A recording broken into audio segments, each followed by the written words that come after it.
আজ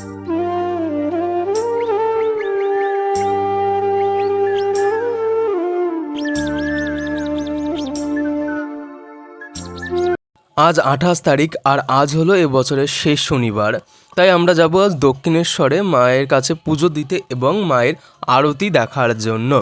বড়দেরকে প্রণাম এবং ছোটদেরকে ভালোবাসা জানিয়ে আজকের ব্লগটা শুরু করা যাক। আমি আজ সকাল সকালই বেরিয়ে পড়লাম, বেরিয়েই টোটো পেয়ে গেলাম। টোটো ধরে এখন যাব আমি এয়ারপোর্ট 1 নম্বর। এয়ারপোর্ট 1 নম্বর যাব, সেখান থেকেই বাস ধরবো।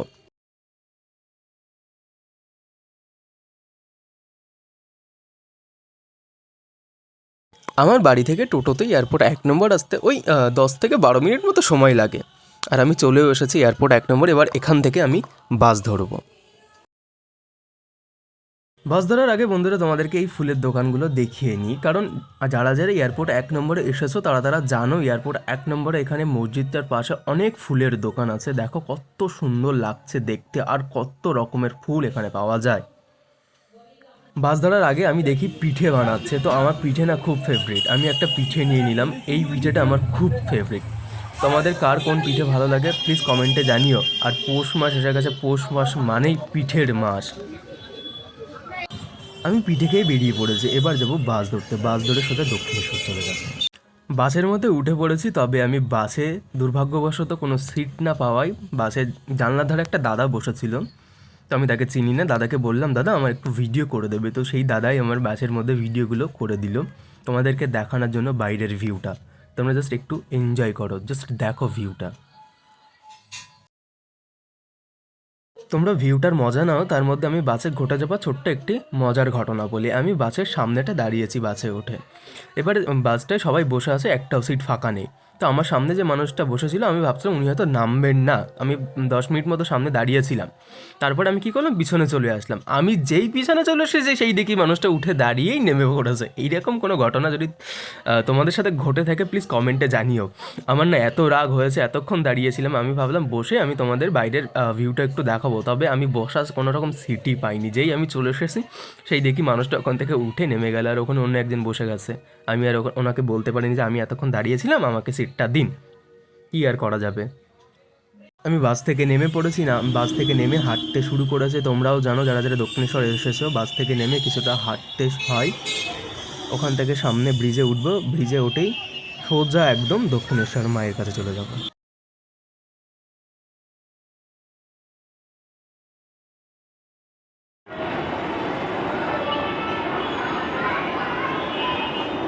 অনেক কষ্ট করে ব্রিজের ওপরটায় উঠলাম। ব্রিজের ওপরে উঠেই দেখি এইরকম একটা সুন্দর সৌন্দর্য, দেখেই মনটা ভালো হয়ে গেল। শনি মঙ্গলবারে মায়ের কাছে ভিড় হয়, তবে আজকে ভিড়টা বেশিই ছিল, কারণ আজ হলো বছরের শেষ শনিবার। ভিড়টা দেখেই তোমরা আন্দাজ করতে পারছো এখানে কি লেভেলে ভিড়, তাহলে মায়ের মন্দিরের ওখানে কি ভিড় থাকতে পারে। ব্রিজ থেকে নেমে পড়েছি আমি মায়ের গেটের সামনে, মন্দিরের গেটটার সামনে, দেখতেই পাচ্ছ গেটটার সামনে এসে গেছি। এবার এখান থেকে একটু মন্দিরটা গেটের সামনে প্রণাম করলাম, প্রণাম করেই ভেতরে ঢুকে পড়লাম। বাইরেটা তো আজ প্রচণ্ড ভিড় ছিল, ভেতরটায় না তার থেকেও বেশি ভিড় ছিল। তোমরা যারা যারা এসেছো, হয়তো তোমাদের যারা যারা ভিডিওটা দেখবে তার মধ্যে অনেকেই এসেছো আজ পুজো দিতে, তো জানো হয়তো কতটা লেভেলের ভিড় ছিল, মারাত্মক লেভেলের ভিড়। মানে কি বলবো, জাস্ট মারাত্মক লেভেলের ভিড় ছিল। তোমরা দেখো শুধু ভিড়টা, কি লেভেলের ভিড় ছিল আজ।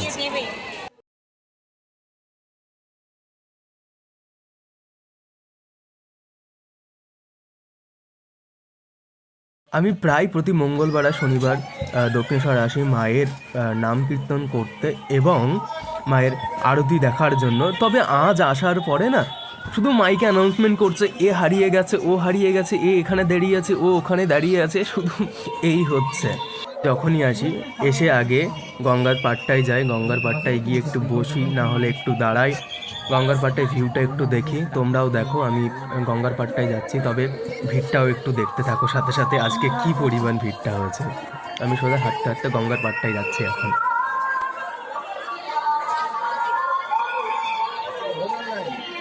আমি চলে আসলাম গঙ্গার পাড়টায়, দেখো গঙ্গার পাড়টায় ভিউটা তোমরা। আমি কোনো কথা বলবো না, তোমরা ভিউটা দেখো।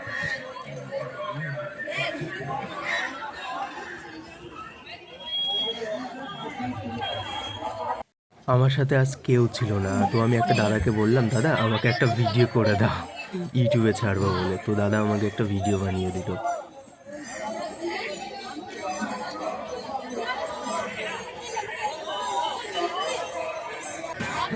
দেখতেই পাচ্ছ গঙ্গার পাড়টায় কত ভিড়, সবাই এই সৌন্দর্যটা উপভোগ করছে, কেউ স্নান করছে, কেউ বা ব্যারেল বা বোতলে করে জল ভরে নিয়ে যাচ্ছে বাড়িতে নিয়ে যাওয়ার জন্য, কারণ গঙ্গার জল সব কাজেই লাগে, জল ভরেও নিয়ে যাচ্ছে।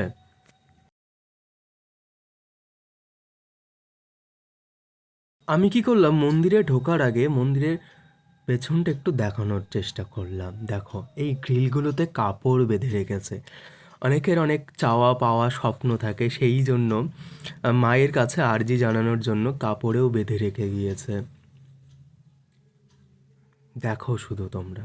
আমি মন্দিরের পেছন থেকে সামনের দিকে যাচ্ছিলাম, কারণ আমি আসার সময় দেখেছিলাম মা শারদার মন্দিরের সামনেটা অনেকে নাম গান করছিল। আমি তোমাদেরকে ওটা দেখাবো, শুধু দেখাবোই না, আমি নিজেও একটু শুনবো। দেখো মন্দিরটার সামনে বয়স্ক মানুষগুলো মায়ের নাম গান করছে। জানি এই সাউন্ডটা ঠিক আসেনি নাম গানের, কারণ আমার তখন ফোনটা মিউট হয়ে গেছিল। তোমরা জাস্ট একটু ফিল করো।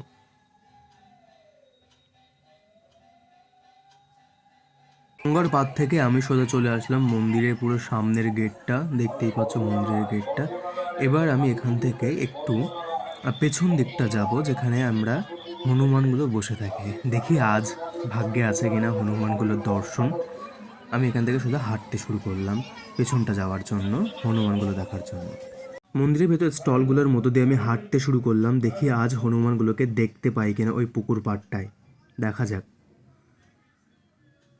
তো হ্যাঁ বন্ধুরা, আমি পুকুর পাড়টা এসে দেখি হনুমান, বেশ কিছু হনুমান বসেছিল। দেখো ওখানে হনুমানগুলো তাদের ছোট ছোট বাচ্চা হয়েছে, বাচ্চাগুলো কোলে করেও বসে রয়েছে। অনেক হনুমান আছে এখানে, আমি দেখাচ্ছি বাচ্চাগুলো নিয়ে বসে আছে, সেই সমস্ত ফুটেজগুলো আমি দেখাচ্ছি।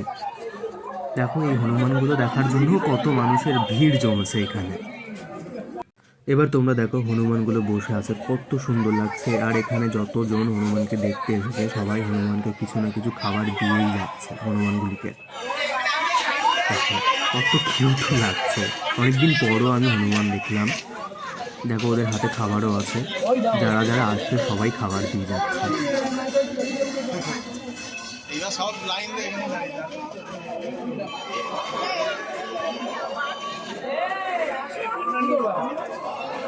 দেখো এই সেই হনুমান, যার কোলে ছোট্ট একটি বাচ্চা হনুমান আছে, কত সুন্দর লাগছে। আর এখান থেকে একটা জিনিস বোঝা যায় যে প্রাণী হোক বা মানুষ, মা সবসময় সন্তানকে কিন্তু আগলে রাখে, এটা কিন্তু মানতেই হবে।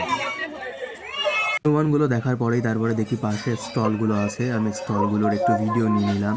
দোকানগুলো দেখতে পারো, যারা তোমরা যারা দক্ষিণেশ্বর এসেছো বা আসলে এই সাইডটা আসবে, দেখবে অনেক দোকান পেয়ে যাবে বাড়ির জন্য। কেউ শাখা, শঙ্খ, বিভিন্ন ঠাকুরের মূর্তিগুলো এখানে পেয়ে যাবে, বালাগুলো, বিভিন্ন জিনিস এখান থেকে পেয়ে যাবে। তোমরা চাইলে এখান থেকে এসে এগুলো কেনাকাটি করতে পারো।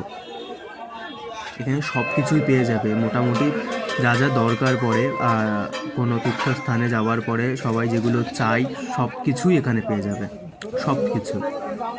সব কিছু ঘুরে নিয়ে এবার আমি আস্তে আস্তে সামনের দিকে যাচ্ছি, কারণ আমি এবার যাব মায়ের ওখানে, ফোন জমা দেবো, আমার ব্যাগ জমা দেবো, জুতো জমা দেবো, তারপরে যাব মায়ের ওখানে। এবার মায়ের ওখানে যাওয়ার জন্য রেডি হয়ে গেছি। দেখতেই পারছো আমি একটু ওয়েট করেছিলাম, বাইরেটা একটু বসেছিলাম।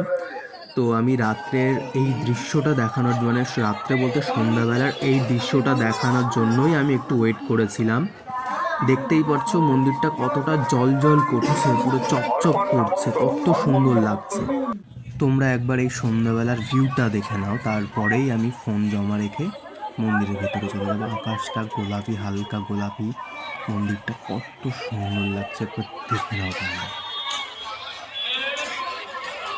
আমি পুজোর জন্য ডালাও নিয়ে নিলাম, এবার আমি সোজা চলে যাব মন্দিরের ভেতরে। চলো টাটা, বাইরে বেরিয়ে আবার কথা হচ্ছে। কি বলবো, মনটা এত ভালো লাগছে না মায়ের আরতি দেখে, পুজো দিয়ে, তবে লাইন ছিল প্রচুর, এত ভালো লাগছে। তো বন্ধুরা আজকের ভিডিওটা এই পর্যন্ত। ভিডিওটা যদি ভালো লেগে থাকে তাহলে প্লিজ একটা লাইক করো, চ্যানেলটা সাবস্ক্রাইব করো আর কমেন্ট করো।